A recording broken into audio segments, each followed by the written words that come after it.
Up until this point, every time we've referenced a double integral, we've been talking about the volume of a solid.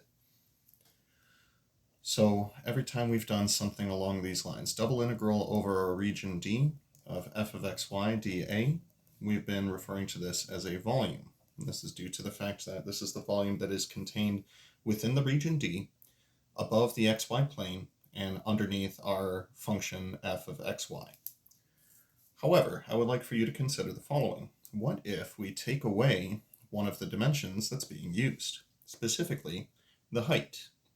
Rather, if we set the height equal to 1, then technically speaking, this would be the volume of a cylinder contained within the region D of height 1.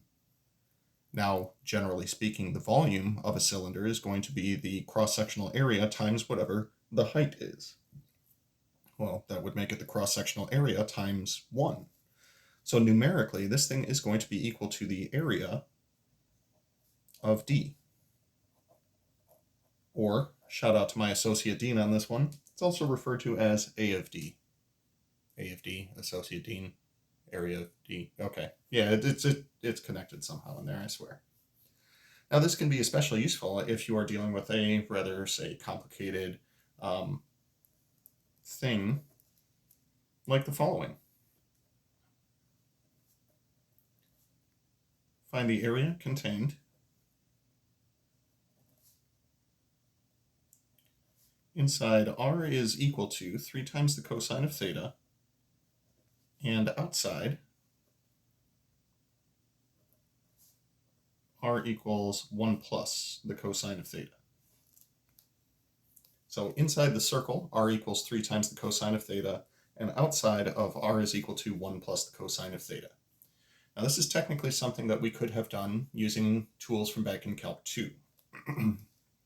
First off, I'm going to sketch each of these. So R equals 3 times the cosine of theta. That will be a circle to the right of the y-axis, extending a total of 3 units out. R equals 1 plus the cosine of theta will extend 2 units down this away. Come back and touch the pole like so, and this is referred to as a cardioid. So then the area in question would be the area that is contained inside the circle, but outside of the cardioid. So what I'd like to do is set up a double integral that represents this region. So as a polar region, R is going to be bounded between 2 functions of theta.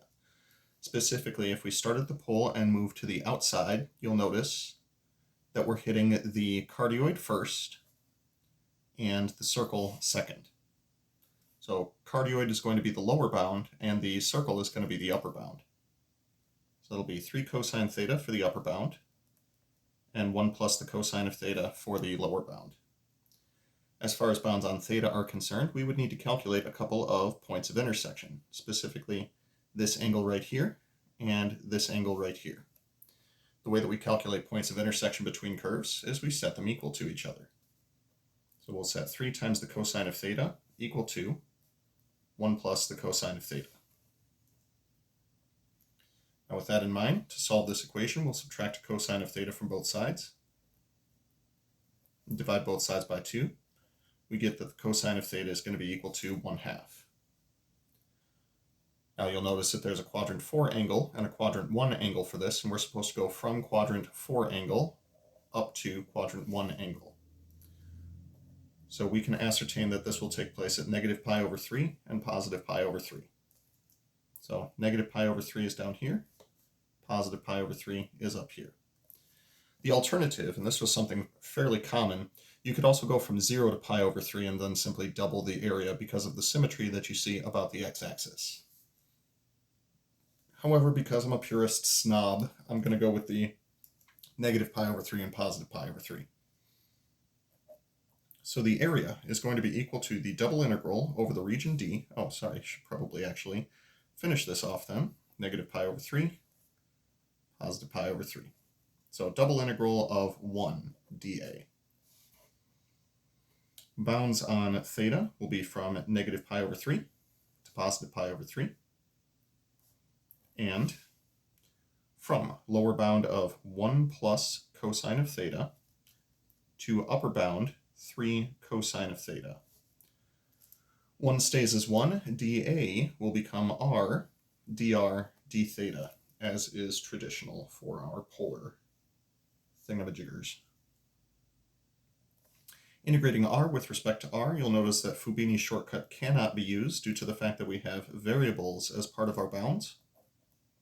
We'll go with 1/2 r squared, going from lower bound 1 minus the cosine of theta all the way up to 3 times the cosine of theta, d theta. I'm going to take that 1/2 and move it outside of the integral since it is a constant multiple, leaving us with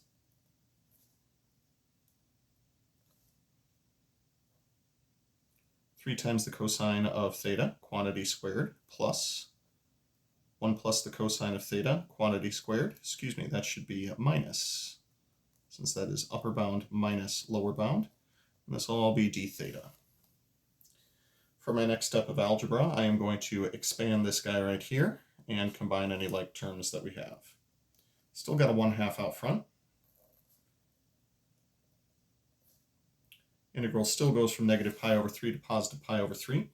We are going to have 9 cosine squared theta minus a cosine squared theta from the expansion. That'll be 8 cosine squared theta. We're going to wind up with a minus 2 cosine theta and a minus 1 from our expansion.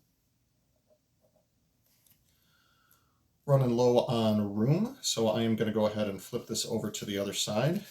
Really cool technique I picked up recently. It doesn't eat up too much paper.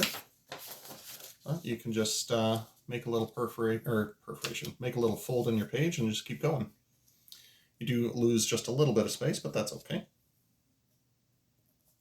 So we'll keep the 1/2. We'll go from negative pi over 3 to positive pi over 3.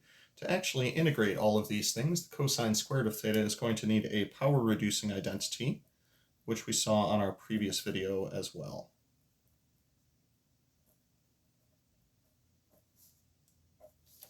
Then we'll also see a minus 2 cosine of theta and a minus 1, all d theta.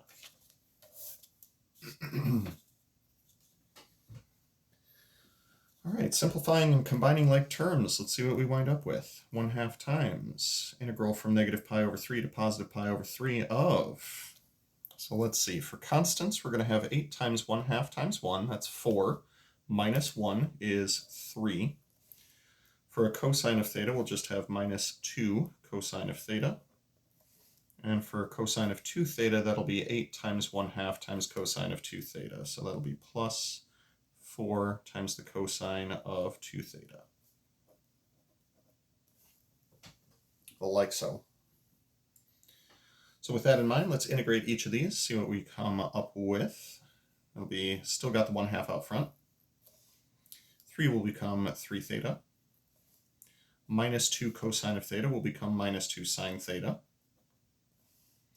And plus 4 cosine 2 theta will become plus 2 times the sine of 2 theta, dividing by the extra 2 from the chain rule. This is going from lower bound pi over 3 to upper bound, lower bound negative pi over 3 to upper bound pi over 3.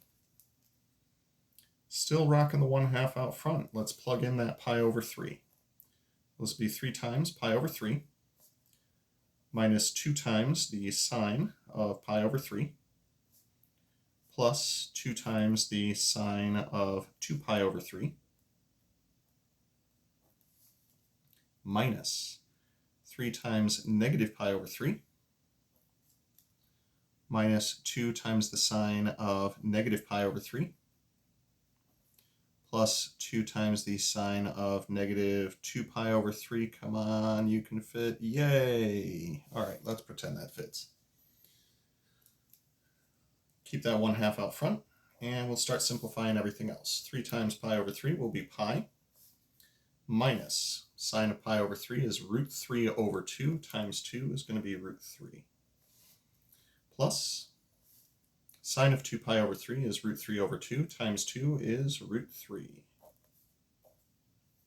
minus 3 times negative pi over 3 will be negative pi, minus 2 times the sine of negative pi over 3. That'll be negative root 3 over 2 times negative 2. That'll be plus the square root of 3. Plus 2 times, that's minus root 3.